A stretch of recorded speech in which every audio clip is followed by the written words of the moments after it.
Hello and good morning dear students and welcome to BYJU'S Exam Prep IAS. Let us start with our today's Hindu news analysis. Before that, just a reminder that the PDF of this session will be available in the video description, so you can take it from there. Secondly, once you are done with this session, once the session ends, a small quiz will be available for all of you on our Telegram channel. So do not forget to head to our Telegram channel to attempt that quiz. So here are the topics that we'll be taking up for today. One is again from international relations. It is about the situation of Yemen. You know that Yemen, it has been undergoing a civil war since the year 2015. It started, the history of it goes back to the Arab Spring of 2011. Then from 2015, the things they started to escalate. So right now Yemen, it is facing the worst humanitarian crisis ever. Next topic that we'll be taking under the analysis is regarding the IT rules. So currently hearings are ongoing regarding the recent amendments to the IT rules, specifically with regards to the fact check unit that the government has proposed under these rules. So we'll take a look at how IT rules they have evolved and what is the current situation. Why is there a tussle between the current amendments of the IT rules and the freedom of speech under Article 19? Then we have the Prelim Bytes. Under that we have 4 articles today. One is about the Gita Press. Now Gita Press, it has celebrated its 100th year of establishment this year. Apart from that, why it is important is that this year when the government declared its 2021 Gandhi Peace Prize, the Gita Press was given this prize. Second is Delhi will host the test run of hydrogen fuel cell buses later. We'll try to understand what are fuel cells and what has been the first bus that has been created by India indigenously with regards to use of hydrogen as a fuel. Next we have AIIB, Asian Infrastructure Investment Bank. This is a news because recently there was an allegation by one of the officials of China that Beijing has influenced the working of AIIB. So later on investigation was done in this regard and it was found to be false. Lastly, we have information about the PM Gati Shakti Yojana. Now the government is trying to share the information that is gained under this Yojana with the various investors to improve the amount of liquidity in our infrastructure sector. So good morning everyone, settle down. We'll start with our first article. The long road to finding true peace in Yemen.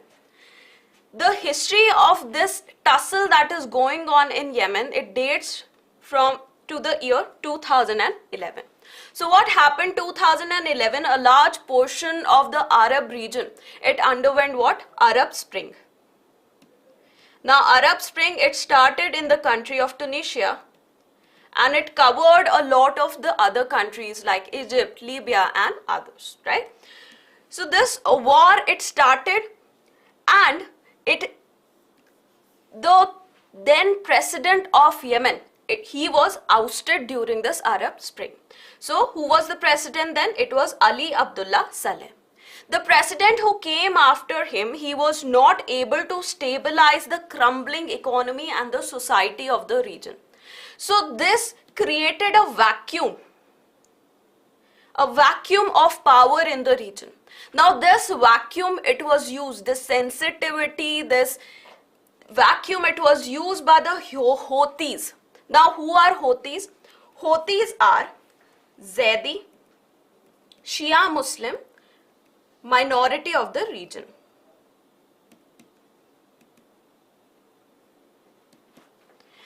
So these Houthis, they are allegedly supported by whom? Iran. Now Iran is the biggest Shia country in the world, right? So Iran, they are said to be supporting Houthis with weapons, with money and intelligence. So Houthis in the year 2014, they seized the control of the northern part of the country as well as the capital of Yemen, that is Sana'a. Now Saudi Arabia is a country that neighbors Yemen. It has almost a 1400 kilometer long porous border with the country. So that's why Saudi Arabia, they wanted to protect its interest in the region. So Saudi, along with other Arab nations, in order to prevent the increased influence of Iran in the region, they sent its troops to the country in the year 2015. So in 2015, finally the civil war of Yemen, it started increasing exponentially. So, however, it failed, this collaboration of Saudi and the other Arab nations, they failed to get back Sana'a. So even right now, Sana'a, the capital of the country, it is under the control of the Houthi rebels. So Houthis, they control the capital of the country as well as the primary port of Yemen, that is Hodeidah. You can see it over here, this green portion, it is under the Houthi control. Here is the capital city, Sana'a city, and here you can see the major port of Yemen.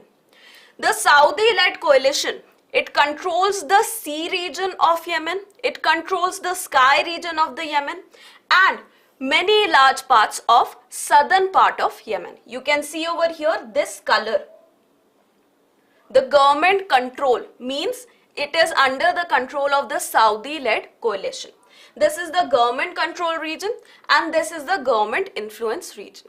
There are certain other players as well, like the STC, Southern Transitional Council. What it is, we'll come in the upcoming, we'll talk about that in the upcoming slides. Also, Al-Qaeda has started increasing its presence in Yemen. The death toll until now, it has been 4 lakh people, which includes almost 85,000 children. This is the worst humanitarian crisis that the world is facing right now. Most of the social infrastructure of the country, it has crumbled or failed badly. Education sector, health sector, water, sanitation, most of these infrastructure, it has failed in the country. Millions of people, they have been displaced from their houses. Almost 6 million people in the country, they are at the brink of starvation. Because of this tussle, what is happening? A lot of humanitarian aid, it is also not able to reach the people who actually need it. Now Saudi already, it has spent $60 billion in this war since the year 2015. So in these 8 years, it has spent such huge amount of money. So it is tired now, economically tired now from being present in this country. And they want to take an exit from Yemen as soon as possible. So what all efforts have already been made with regards to peace in the region? There was a Stockholm Agreement. This agreement was brokered by United Nations and it took place in December of 2018. Now under this, there were 3 parts. First was the Hodeidah Agreement. Now under Hodeidah Agreement, the parties agreed that they will put ceasefire in the region and there won't be any more military reinforcements of the Hodeidah city. The Hodeidah was the major port city which was under the control of Houthis. Now please note that Houthis are one group and they are considered as the rebels.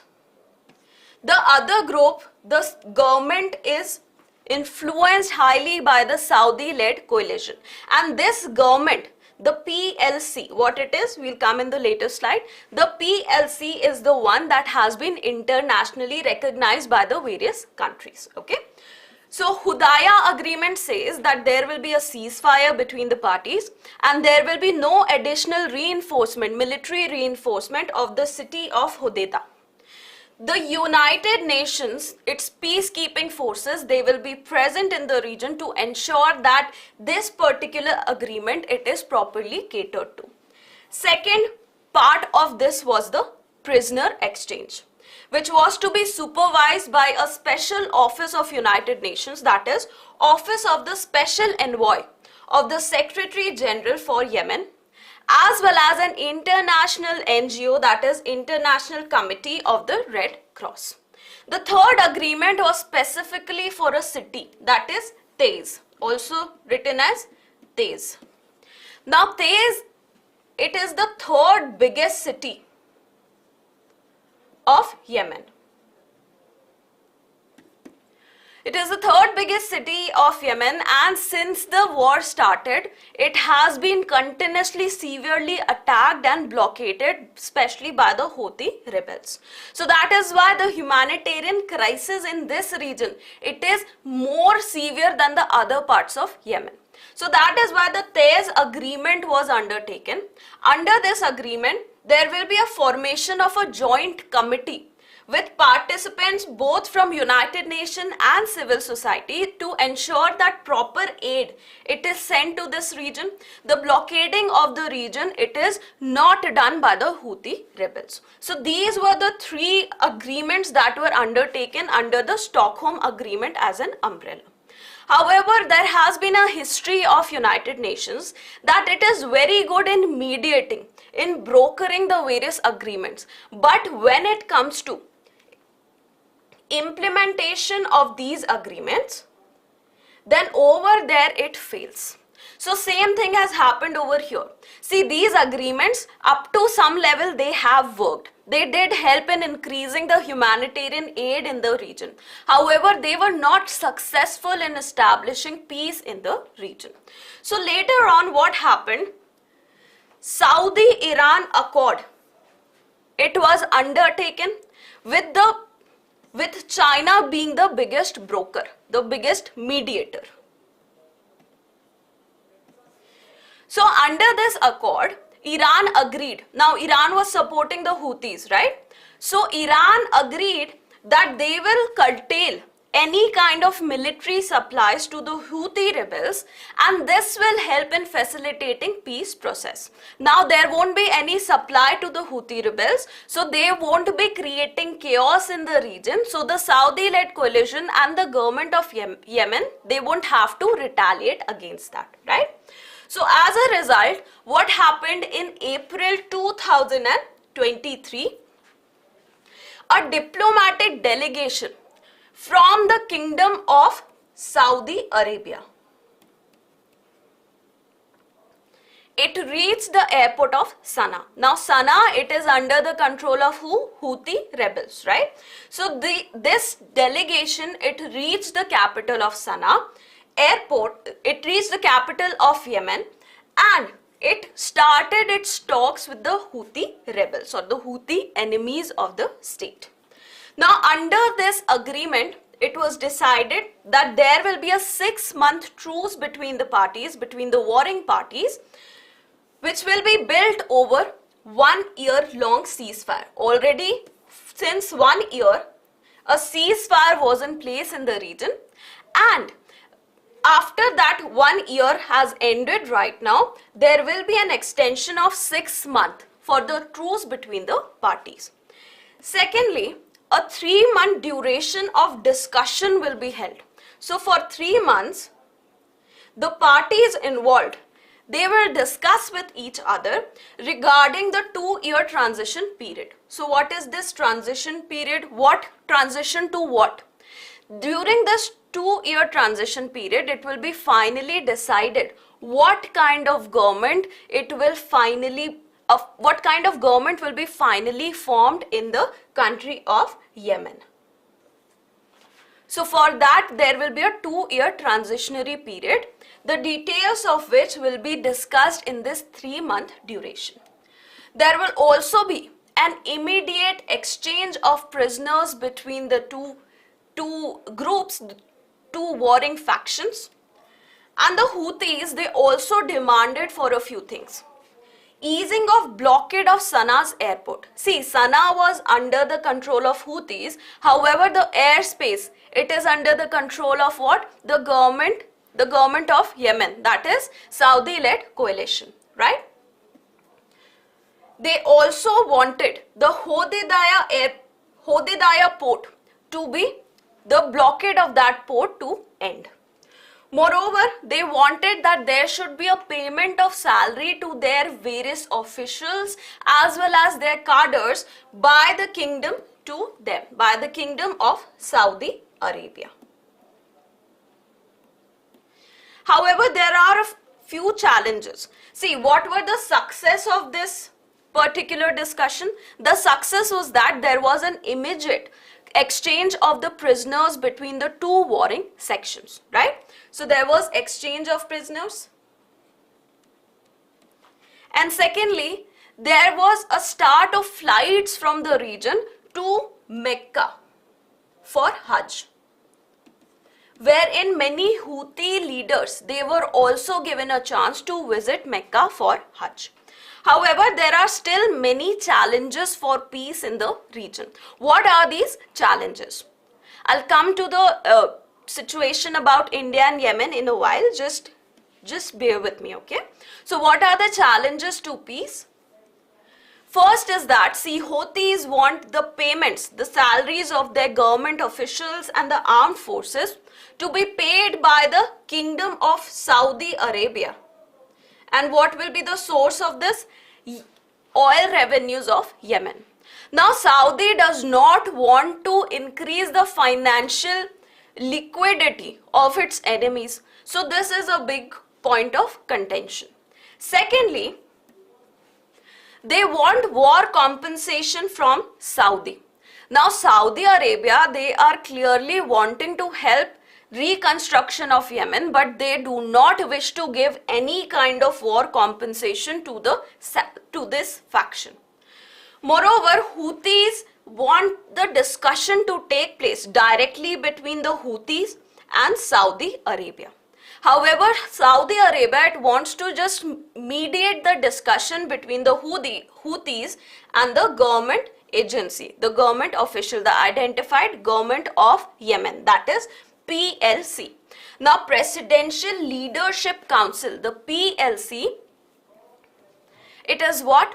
It is an 8-membered committee that is supported by Saudi Arabia, and it is recognized as the government of Yemen at an international level. So Saudi wants the discussion to take place between the Houthis and the PLC, but the Houthis want the discussion between the Houthis and Saudi Arabia, the leader of the coalition who is finally supporting the PLC. Okay. So this is another bone of contention between the two groups. Next comes the role of STC. Now, STC, or the Southern Transitional Council, it is a group that is supported by UAE.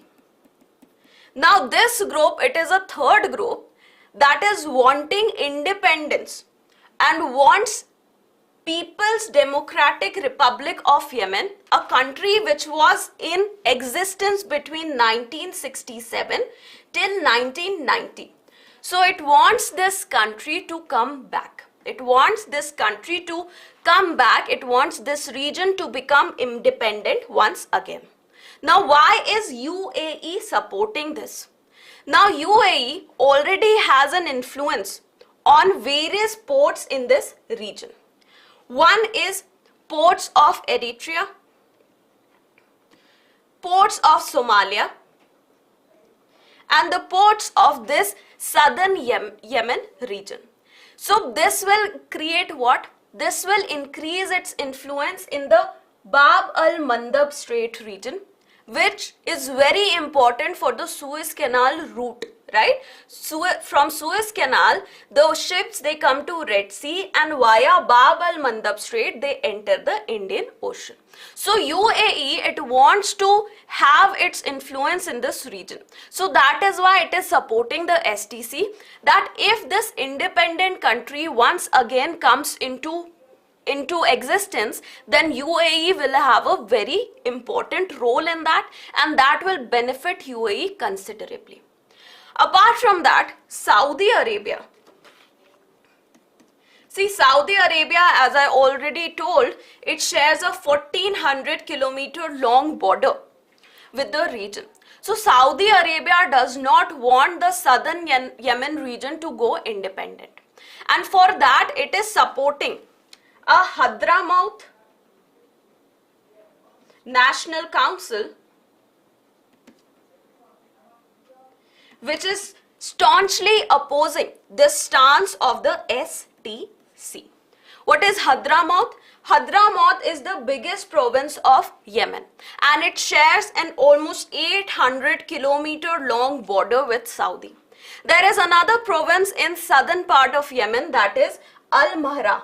Now Al-Mahra is also important for Saudi because there are talks that a pipeline will be created between Saudi and Indian Ocean, and this will prevent Saudi Arabia's dependence on Strait of Hormuz.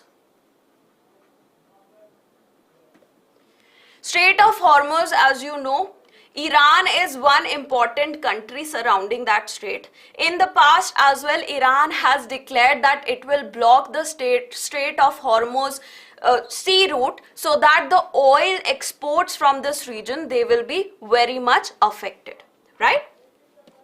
So that is why Saudi does not want an independent southern part of Yemen.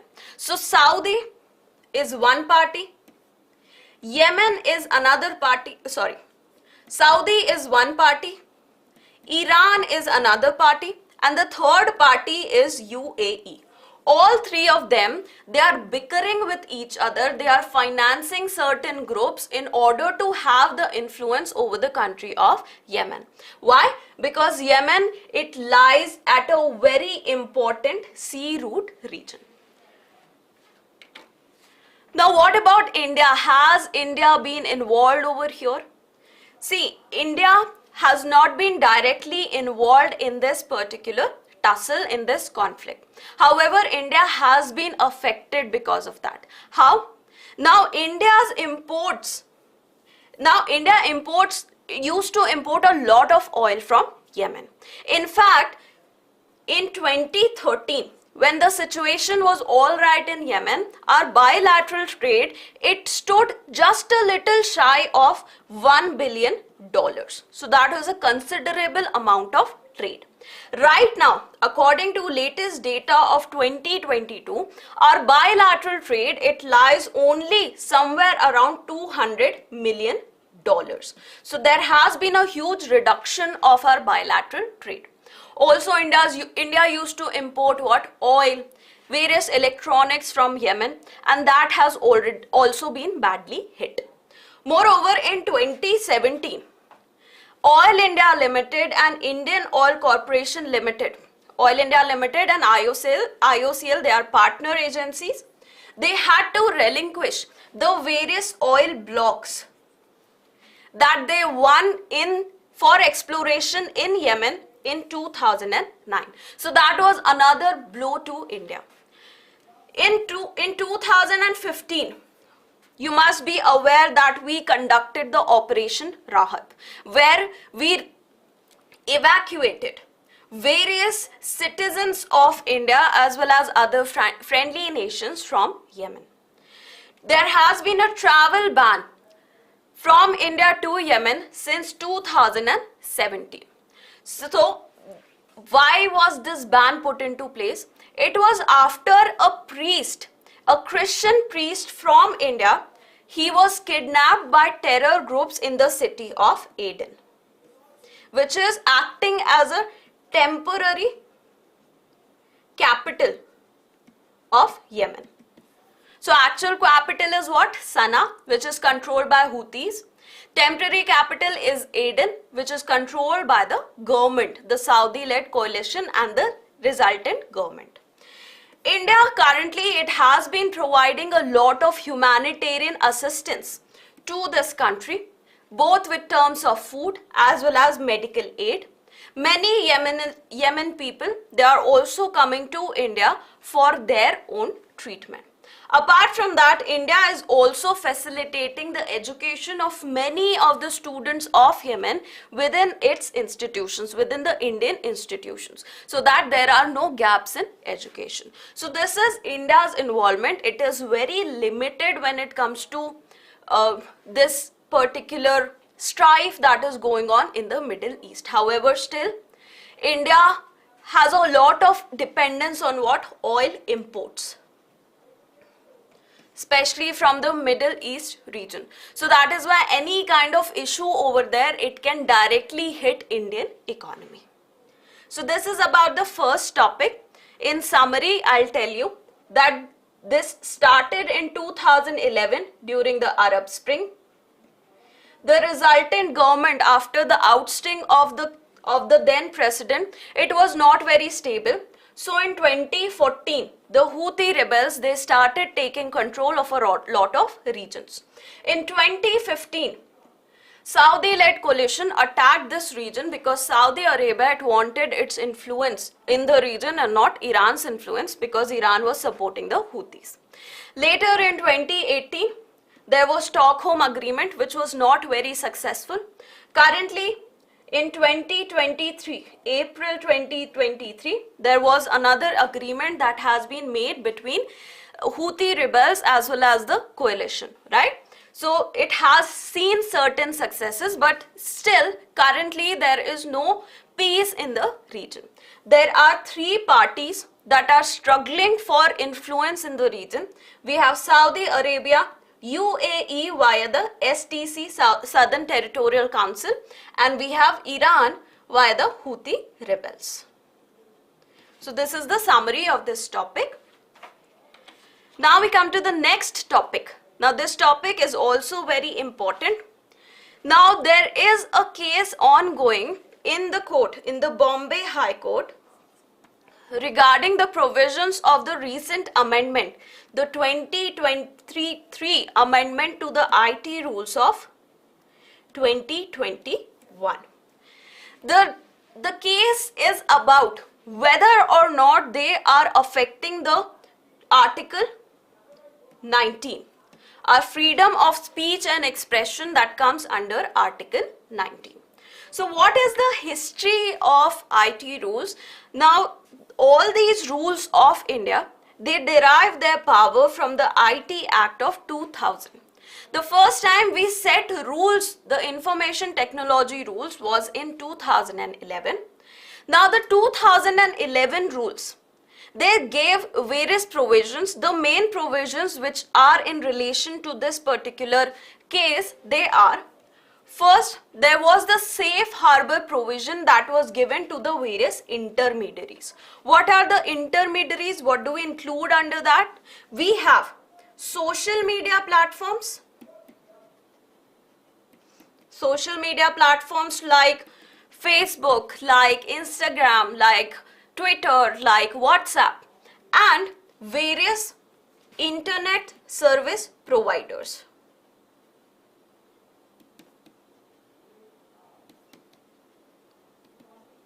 What are the internet service providers? You have Airtel, you have Jio, you have Vodafone Idea, right? So these are the intermediaries. So what do you mean by safe harbor provision? That was under section 79. Now under this provision, if I post anything that is inciting or that is related to a hate speech on the internet, on Facebook, then Facebook cannot be indicted for that. I will be picked up for that particular post that I have made. Facebook will not have any liability. They will be safe from any kind of liability that arises out of posts or comments made by the user.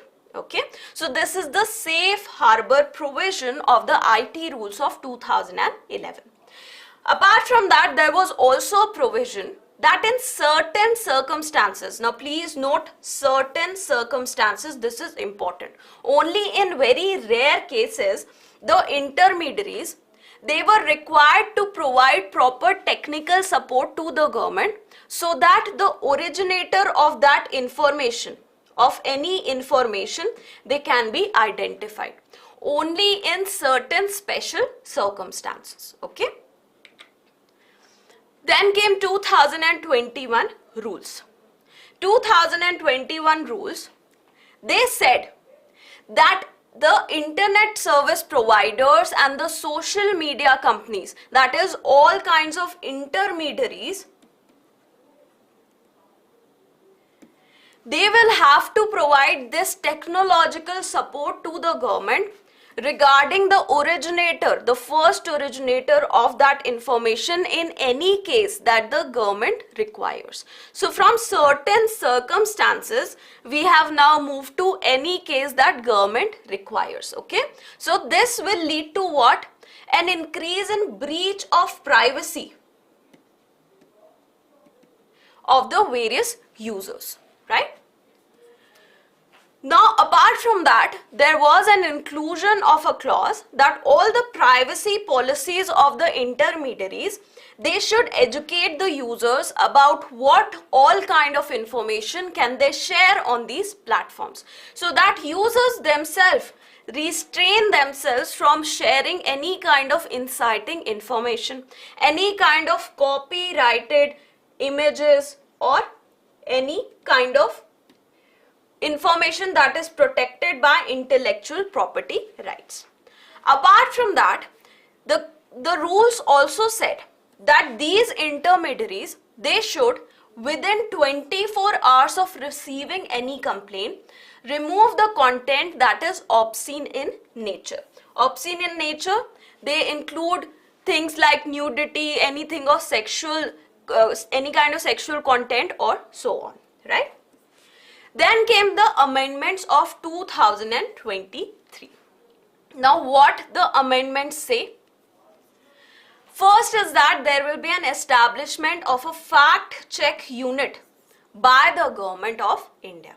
No details have been given regarding who all will be included in this FCU, right? So fact checking unit, the fact check unit, it can flag any kind of post, any kind of information on the social media platforms, and these platforms, they will have to remove that information.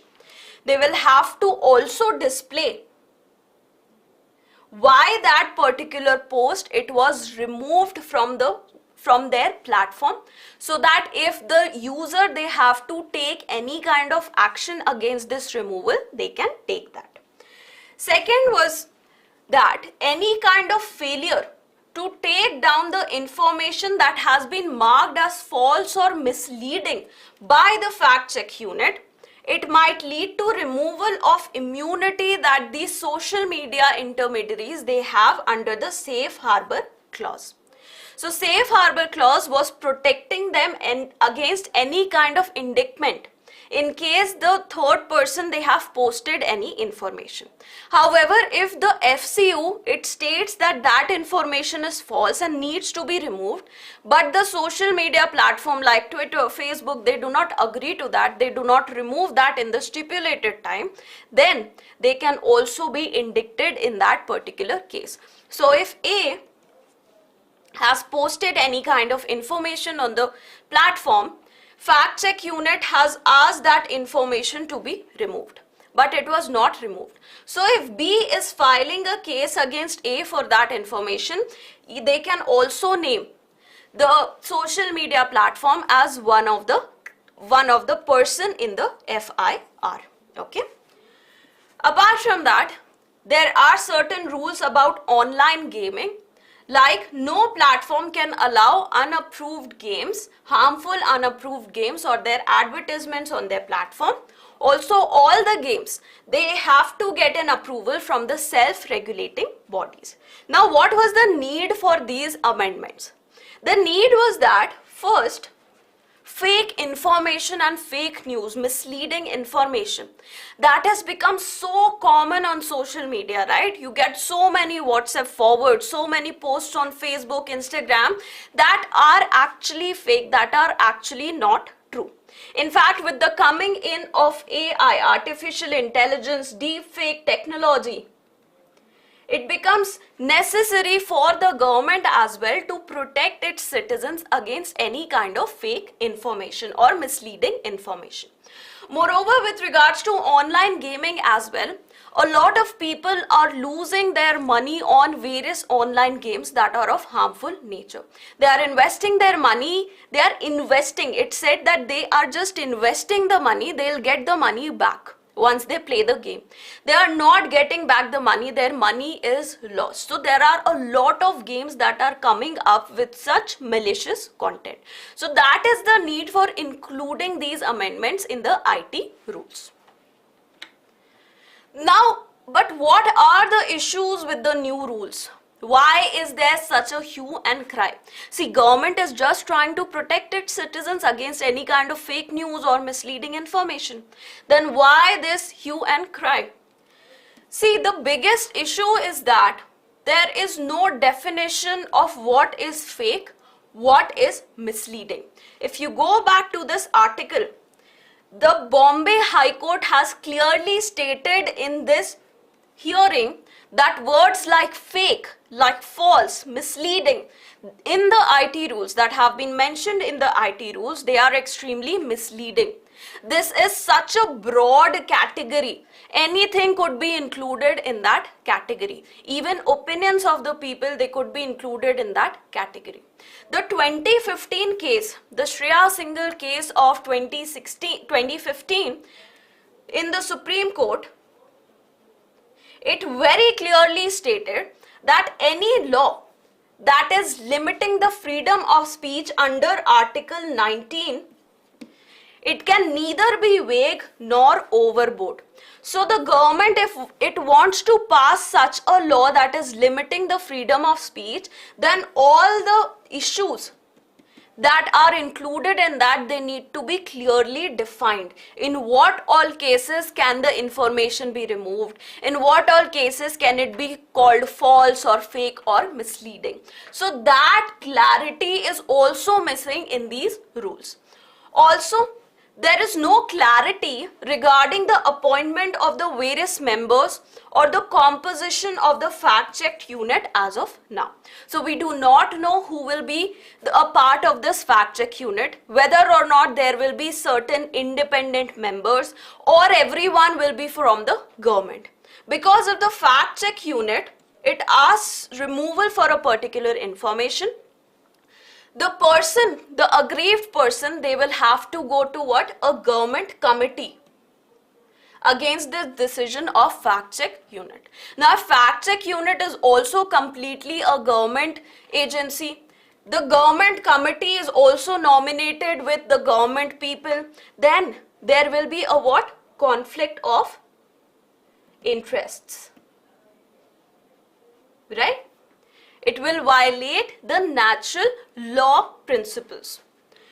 Also, lastly, even the court stated this. The court very wisely stated this, that editorials, they are nothing but the opinion of the people regarding any policy, program, any kind of issue that is going on in the country. Can they be included in that as well? Because you're not defining what is fake, you're not defining what is false, you're not defining what is misleading, then they can also come under the radar of the fact-check unit. So that is another very important aspect that needs to be understood. So right now it is a sub judice issue, and we do not know what will be the final verdict of the Bombay High Court. We'll just wait for it and see how this evolves. So this is about the first two articles regarding your analysis portion. Next we come to the Prelims Bytes section, where we have 4 articles lined up. The first is about the Gita Press. See, Gita Press, it is a very old publishing house of India. It just celebrated its 100th year of functioning. Okay. So it has completed 100 years. It has also been awarded the Gandhi Peace Prize of 2021, and that is another reason why it has been in news since the last month. Okay. Now Gita Press, it publishes various items, various books regarding Hindu religion, and it has also been declared as a very important press agency for spreading the ideas of peace and non-violence by Mahatma Gandhi. In 2021, it got the Gandhi Peace. For 2021, it got the Gandhi Peace Prize. The declaration was in 2023. Now here it becomes important, what is Gandhi Peace Prize? Now Gandhi Peace Prize, it is announced by the Ministry of Culture and it is conferred or given by the President of India. It was first instituted in the year 1995. Why 1995? Why that year was important? Because that was the 125th birth anniversary of Mahatma Gandhi, or it was commemorating the 125th birth anniversary of Mahatma Gandhi. He was born in 1869. Now this award, it is given to various individuals, can be given to individuals, can be given to associations, can be given to institutions or organizations. So anyone can get this particular prize or if they have worked selflessly for the Gandhian principles. Gandhian principles of what? Peace, non-violence, amelioration of human suffering, human upliftment of the lower caste people, right? Now this award, it can also be shared between various agencies if it is considered by the committee that both have equally worked for this particular issue. Now this award, it is open to everyone. It is not like it can given to only India, only an Indian. So it can be given to everyone, all persons, regardless of their nationality, their race, their language, caste, creed or gender. However, it cannot be given posthumously. It cannot be conferred upon a certain person after their death. However, if between the submission of the proposal to the committee and the declaration of the prize, if during that duration the death of that person occurs, in that case it can be given. However, when the submission is made to the committee, that person, they must be living. Okay, so this is about the Gita Press as well as the Gandhi Peace Prize. Next we have AIIB, Asian Infrastructure Investment Bank. Now it has been in news because an official of China, they declared that Beijing is influencing the working of AIIB. However, the Communist Party, they have said, the Communist Party of China, they have said that there is no evidence that such thing is happening. So what is AIIB? Why is it important? What is India's role in it? Let's take a look at that. Now AIIB, it is a multilateral development bank like Asian Development Bank, like World Bank and so on. The headquarters of this bank, it is located in the city of Beijing, which is the capital of China. Now China, it led the proposal for establishment of this bank, and this treaty for this establishment, it was finally signed in the year 2015. India went on board to this plan back in the year 2014 and it is one of the founding members of this bank. The bank, it finally began its operations in the year 2016. Now the membership, it is open to everyone, all the countries, all the members that are currently members of the ADB or the World Bank. ADB is Asian Development Bank, headquartered at Manila in Philippines. Now it was founded by a group of 57 members which included India, and right now current status of its membership is 106 countries are a part of AIIB. Now the major focus of this bank is the socio-economic development of Asia, the entire continent. This agency also has a permanent observer status at the United Nations. Okay, so this is another important point about this bank. Now with regards to shareholders, who is the biggest shareholder? It is China. See, it was China's idea. The bank is located in China. Biggest shareholder is China. 26.61% of the shares are held by China. However, India is the second highest, but the share, it is very less compared to China, just 7.6%. Third is Russia, then comes Germany. What is the organizational structure of this bank? It is headed by a president. This president, they have a 5-year term, and their term, it can be renewed once, okay? Not more than that. They are elected by all the members of this bank. Every member country also, they should appoint a governor as well as additional governor to take part in all kinds of discussions when it comes to this bank. India, with regards to India, we are one of the biggest beneficiaries of this bank as well. We are the second biggest shareholder. We are one of the biggest beneficiary as well with regards to infrastructure financing. Now, US and Japan, they are not a part of AIIB. Japan, they are in a conversation whether or not to become a part. US is definitely not a part.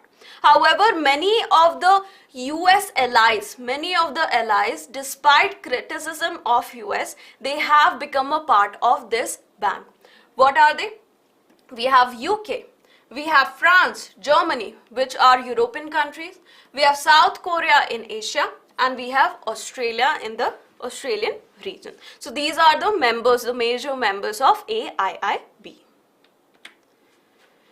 Next, about the Gati Shakti. Now there are plans that the government, it will be sharing the data of PM Gati Shakti Yojana with the various industries and the investors so that they can make more informed decision regarding any kind of investment in the infrastructure sector. So this particular Yojana, it was initiated for integrated implementation of infrastructure projects in India. Now, infrastructure projects, these projects are under various ministries.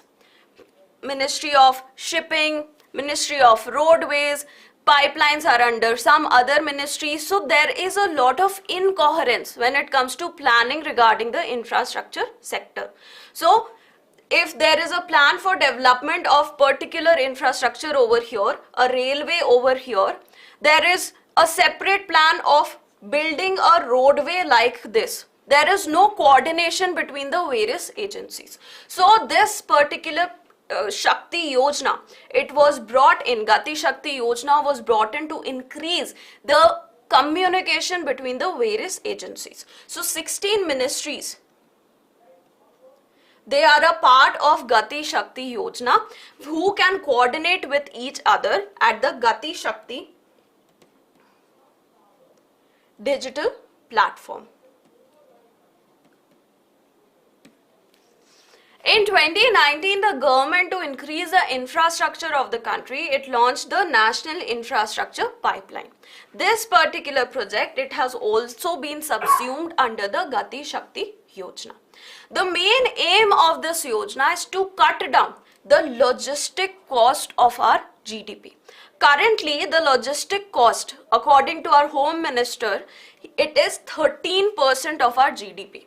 The global average is just 8%. So there is a 5% gap even with regards to the global average. This is doing what? This is reducing the competitiveness of India at the global scale. See, even if we are able to produce a particular product at a very cheap price, these logistic costs, when they get added to its price, for example, it was produced at 10 rupees, but the logistic cost was what? It was 2 rupees. Compare that to any other country like, say, China. This product, maybe it was produced at a higher rate, however, the logistic cost was just 0.2 rupees. So, the final price of this will be 11.2. And for this it will be 12 rupees. So any buyer, they would want to buy this product because they are getting it at a cheaper rate compared to the Indian product. So we want to increase our competitiveness at a global scale, and for that Gati Shakti will be doing a lot of work. See, 95% of India's global trade and by volume, and 68% of our global trade by value, it takes place through our ports. Okay, so ports are very important for our global footprint.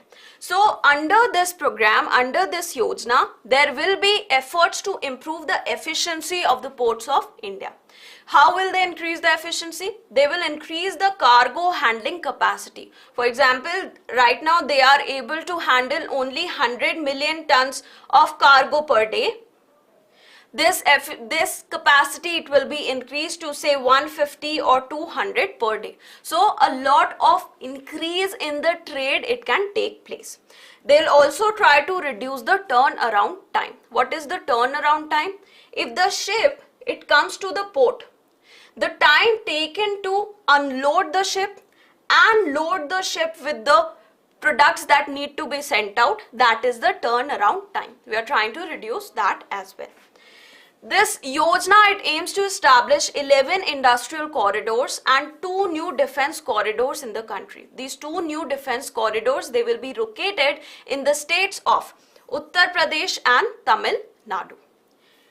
Now it has a 3-tier institutional arrangement to increase the coordination between the ministries as well as between the center and the state. So it has 3 agencies. One is Empowered Group of Secretaries, EGOS, the Network Planning Group, and the Technical Support Unit, which provides with this technical support for all the ministries and the agencies. So these are the 3 units that have been set up under the Gati Shakti Yojana for increase in the coordination. Now under this, the Network Planning Group, it sets out the plans of the various ministries, the various infrastructural projects of the ministries.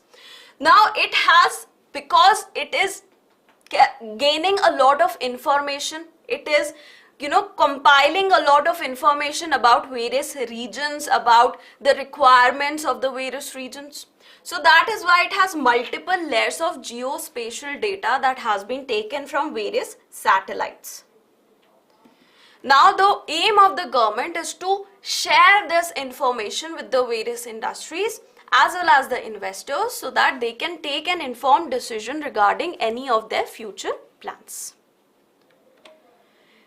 Next, we come to the last topic, which is about the hydrogen fuel cells. Now the Delhi government, it is going to test run a hydrogen fuel cell based bus later this year. Now what are hydrogen fuel cells? Now these cells, they use hydrogen as a fuel for generation of electricity, and this electricity, it can be used for running of the various vehicles. Okay. Now the hydrogen fuel cell, this idea, it was first conceived in the year 1839. Very long ago, 1839, and first basic hydrogen fuel cell was developed in the year 1842 by a Welsh physicist, William Grove. Later on, this idea of William Grove in the 1950s, it was further developed upon in 1950s and 1960s. And finally in 1960s, NASA started using this idea of fuel cells in its space missions to provide fuel to the rockets, the necessary energy to the rockets. The experimental use of this idea of the fuel cells, it also started in other vehicles, the land vehicles like cars and buses in 1990s. In 2003, for the first time in USA, a transnational, that is from one end of USA to other end of USA, a 13-day trip was done by a company to prove that the hydrogen based vehicles, they are also very efficient and they will not run out of fuel very quickly. It was not a continuous 13-day trip, but it was a 13-day trip to prove that these vehicles, they are robust in nature. In India, the first indigenously developed hydrogen bus, which they are trying to use, the first indigenously developed hydrogen bus, it was developed by KPIT CSIR, that is Kirtane Pandit Information Technologies, which is an institution of Council for Scientific and Industrial Research. It was done in the city of Pune. Now fuel cells, please note that this was the first indigenously developed hydrogen bus, but the fuel cell for this, it was imported. The bus was developed in India, but the fuel cell was imported. We do not have very high capacity to develop fuel cells, and that is why we are the second biggest importers of fuel cell in the world. We import it mainly from the countries like USA, UK, as well as Germany. So to summarize everything that we have done, first we talked about the situation in Yemen. In the second article, we talked about the IT rules and what the Bombay High Court it said about the current IT rules. In the prelim section, we talked about first the Gita Press as well as what? The Gandhi Peace Prize. Then we talked about the AIIB and India's situation in AIIB. Third, we talked about the PM Gati Shakti Yojana and how we are trying to use this data to share the data with the various investors and industries. And finally, we talked about what? The hydrogen fuel cells. So this is about today's session. Here are the main practice questions for you. First is, the Yemen civil war is a tripartite struggle to control influence over the region. In this slide, discuss the efforts made to establish peace in the region. Has India been impacted by this war? Everything has already been covered in our session. It's a tripartite struggle between Saudi, between UAE, as well as Iran. Iran supports the Houthis, UAE supports what? The STC, and Saudi is supporting the coalition, the government coalition.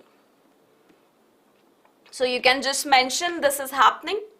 You can mention the efforts that have been made, like the Stockholm Agreement, like the discussions between the Saudi officials, the diplomats, as well as the Houthis. And finally, how India has been impacted, how there has been a decline in the trade, how our oil imports have reduced from Yemen, other imports have reduced from Yemen, how we had to launch the Operation Rahat, how OIL and IOCL lost on one of the oil fields of that region, and how we are helping in the humanitarian crisis.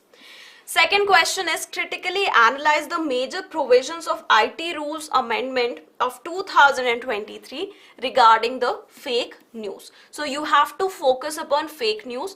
First, because this is critically analyzed, first you need to give why it was needed. Why the government needed to bring about these amendments, because of AI as well as because of deepfake technologies and the resultant misinformation. Secondly, you need to mention how this will affect the freedom of speech, how there is a lack of clarity from the part of government with regards to FCU, and what do they term as fake or misleading. So that is all about today's session. Do not forget to head to our Telegram channel for the quiz that has been prepared for all of you after today's session. So thank you very much and have a very good day.